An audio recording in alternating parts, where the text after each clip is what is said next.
Uh, our third speaker is Loretta Smith, who lives and works in Naarm, that's Melbourne, for those of you from overseas, on Wurundjeri country as a writer, publisher, speaker, and life coach. She also co-hosts the radio show Take Me to Your Reader on Joy Radio 94.9 every Saturday from 1 to 2 p.m, where listeners can catch up on what's happening in the writing world and hear guest authors chat about their work. Loretta's career has spanned teaching, community arts, case management, and various roles in the disability, mental health, and aged care sectors. These, despite being born with the rare genetic bone condition, Osteogenesis Imperfecta. Her best-selling biography, A Spanner in the Works, The Extraordinary Story of Alice Anderson and Australia's First All-Girl Garage, published by Hachette in 2019, has been optioned for a TV series and inspired the play Garage Girls, which is on in Melbourne at the moment, I think, or has been recently. It was performed to a sellout audience at La Mama in 2023 and 24. The play will be touring throughout regional Victoria in 2024 as part of the VCE playlist. Her new book is Corpus in Extremis, a memoir, and that's her second book. And she'll be speaking about Corpus in Extremis of Osteogenesis Imperfecta. Loretta's is at the printers right now, and that's roughly what the cover looks like. It looks better in real life. Our next speaker is Loretta Smith, and she's going to be talking about her book Corpus in Extremis, which will be available from Spinifex in about 10 days' time. Thanks very much, Susan, and I so appreciate being on this webinar and being invited, and also to the previous two speakers. I can relate to you both. One, that I was born with a rare genetic condition that didn't have tests for it at the time, and I've been told it's actually a hydra-headed beast when it comes to genetics. It actually situates itself in various aspects of the body genetically, and it's not something that's going to be cured in the short term by just being able to tweak something. I can also relate to Sandy in that you don't go through the body extremes, hence corpus in extremis, and not experience mental health issues as part of this, because I've been through so many things with the extreme physicality of it, mind, body, spirit, it's all connected. So I thought, first of all, I'm going to do a reading from the book, but I'm also going to start off with a potted history of osteogenesis imperfecta, because some medicos don't even know much about it. So the potted history, here we go. So a guy called Lobstein first described the condition in 1833 as idiopathic type of bone fragility. Idiopathic, of course, meaning no known cause. Then Rollick, a Dutch anatomist, described brittle bones in 1849 and renamed the condition osteogenesis imperfecta. So if you break that down, osteo, bones, genesis from the beginning, imperfecta, not perfect. So your bones are fucked from birth, basically. That's what it means. He also called it Rollick syndrome. He sensed it was a form of genetically inherited disease, but little was understood, obviously, in the 19th century in the field of genetics back then. And it wasn't until the Australian genetics professor who I met, he's 80, I think, now, so he's retired. His name is David Salentz, and he came up with the various osteogenesis imperfecta, or OI as it's known, the types. And he came up with this in the mid-1970s. And the condition then became better described and understood. So since Salentz, I think he came with about 7 different types of OI, and it's now been expanded to 19 types. So I think that reflects on the genetic kind of complication of this condition. It's just not one gene you can kind of kick out. So overall, OI is a collagen defect. So the joints are lax and the bones bend and break, rather than reflecting the common descriptor, which people know as brittle bone disease. So yes, you've got low bone density, your bones break, but it's much more complex than that. And the types, they're not based necessarily on the severity of the condition, but on the type and behaviour of the collagen defect. So it's a rare condition. It affects approximately 1 in 20,000 people worldwide, both male and female. And as with any genetic condition, if you have a 50% chance of passing it on if you have it yourself. I haven't had children by choice and for lots of other reasons, but I do have a sister with this condition who had her one and only child in her early 40s, and she was told by one professor that he was so severe before she'd even given birth that she should terminate.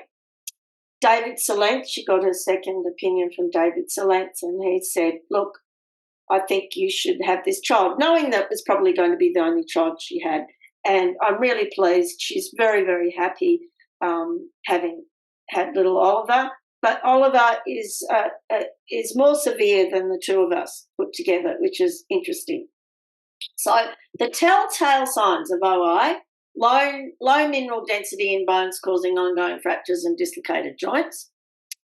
I don't have all of these, but I have some of them. So I have that one. Scoliosis, yes, chick. Barrel chest, I don't have.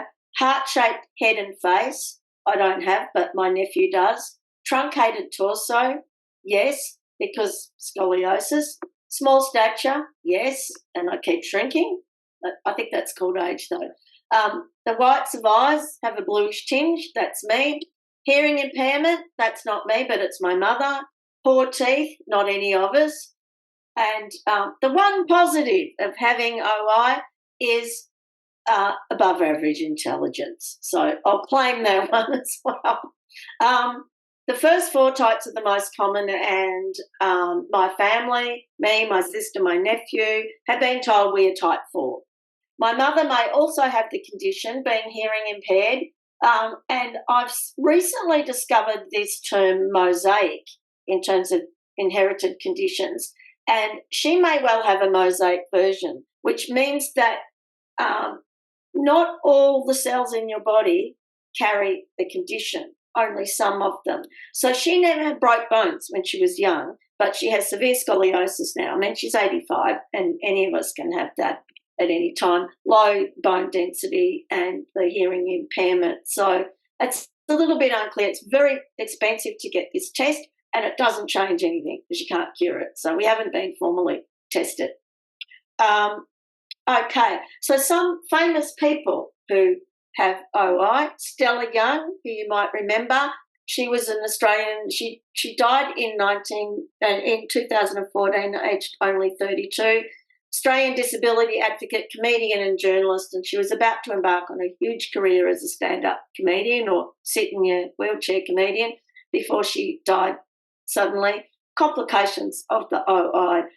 Quentin Kenihan, who died in 2018, he was 43. He was an Australian disability advocate as well, TV personality and actor, and his last role was in Mad Max, Fury Road. Now, both of those were far more severe than I am. I don't actually look like I've got OI. I have mobility issues.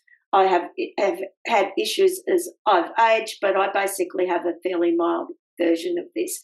2 others that I found: Tara Lynn Schaefer, who's still alive, born in 1984. She's a former American child actress. She was on Sesame Street. And Kerry Ingram, who was born in 1999, and she's a British child actress, best known for a role as Shireen Baratheon in Game of Thrones and Matilda in Matilda the Musical. So the preface to my memoir, Corpus in Extremis, I begin: was I related to the 3,000-year-old Egyptian mummy a child with thin, fractured bones and heart-shaped skull on display in the Museum, or perhaps Ivar the Boneless, the prince from 9th century Denmark, who was unable to walk on his soft legs and was, as legend has it, carried into battle on a shield. In an earlier time and place, I would have been cast out, left in the forest for the wolves to devour. My past is a question mark. My future is an experiment. But this memoir is not just about me living with OI. It's more a series of short, self-contained but related stories about what it is to be human, to live in a body, to be tethered to the earth and other living things. It also links with my biography of Alice Anderson, as it includes the difficult backstory to writing that book and getting it published. Such things as falling asleep a lot of time in front of the computer due to heavy pain meds and having many major surgeries and complications along the way. Tell me to stop if I need to, because I'm just going to read an excerpt now. And I've chosen a chapter from a section called Navigating Perspective, and the chapter within that is called Mind How You Go, a cricket in a matchbox resting its antenna. And as I've said, I'm relating to Sandy in terms of being untethered from reality in some respects because of what's happened to me. So anesthesia is the coma from which most of us return.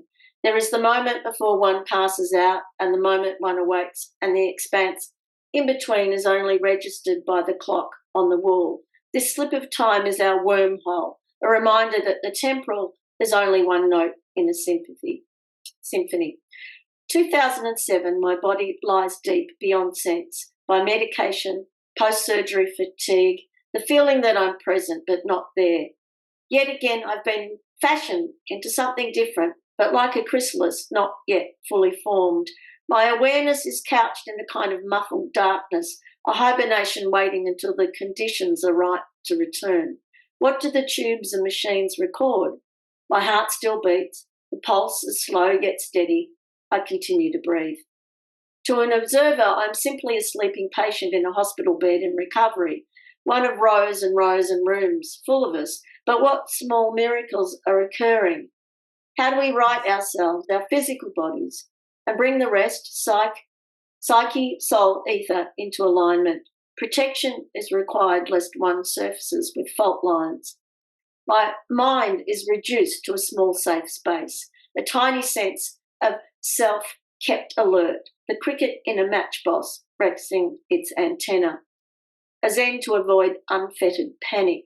It is difficult to trust memories that secure us in our self-sense but are slippery as pearls. Our thoughts can make a nonsense of time, our senses a nonsense of reality. Then, when the whole thing becomes elastic, what do we grasp to steady ourselves? A woman married a wealthy man who liked to paint. When they travelled, they took many photos and on their return placed them carefully in albums as proof of where they'd been: a seaside, a castle, a church. The man took scenes from the photos, painting them in oils and acrylics. After a time, the scenes began to morph and grow more abstract as his Alzheimer's took hold. He kept on painting. It kept him tethered. Once the walls were filled, a whole room was set aside for storage. He painted as his wife faded before him, became his mother, his long-dead sister. Then he stopped and lost his moorings altogether. The wife, grieving yet relieved that she no longer had the burden of caring for him, spent her husband's wealth on beautiful clothes, though she rarely went out. The paintings, lined in deep rows on the floor, became hidden under piles of shopping. She bought enough food to feed a large family, though they never had children. When her fridge could take no more, she purchased another and set it up in the garage. She took to sitting up late at night with a bucket of ice cream in front of the TV. She would wake up, dawn breaking through the curtains, TV still on. She began to exist in dream states of oxygen deprivation as the CPAP machine gathered dust in her bedroom, and sleep apnea took an even greater hold. Voices from the TV became intruders, hiding in the walls. People lived in the spare rooms, though there were no room for beds, filled as they were, floor to ceiling, with boxes of toiletries. I had been this woman's case manager, assisted her to stay at home with the necessary supports to maintain independence. The job was a precarious balancing act, a liminal dance between vitality and demise. This woman was assigned to me when the stench of rotting food wafted beyond her fence line. There were no living relatives, no friends to speak of, just an overstuffed house with no longer functioning as a home. I arranged for her to go into care. She adjusted happily, sitting in front of the enormous TV in the communal lounge room of the nursing home, seemingly under the impression that nothing had changed. What her mind was relaying was a mystery to everyone but her.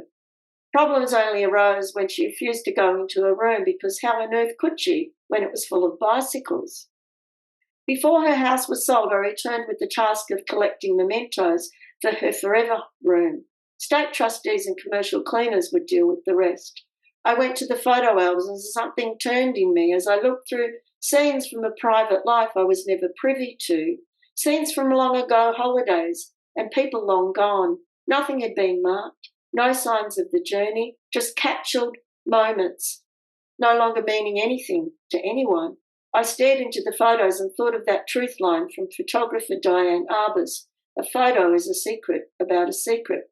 I took one from the pile, hoping it would trigger a spark of recognition in her.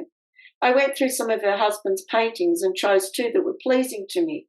I took a vase I thought she might like, as well as a couple of other trinkets, and closed the door behind me.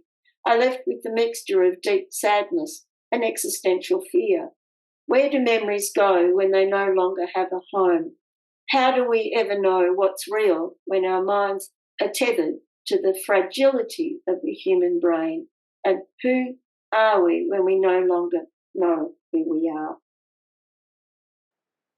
Oh, thank you. Thank you very much. That is such a powerful piece.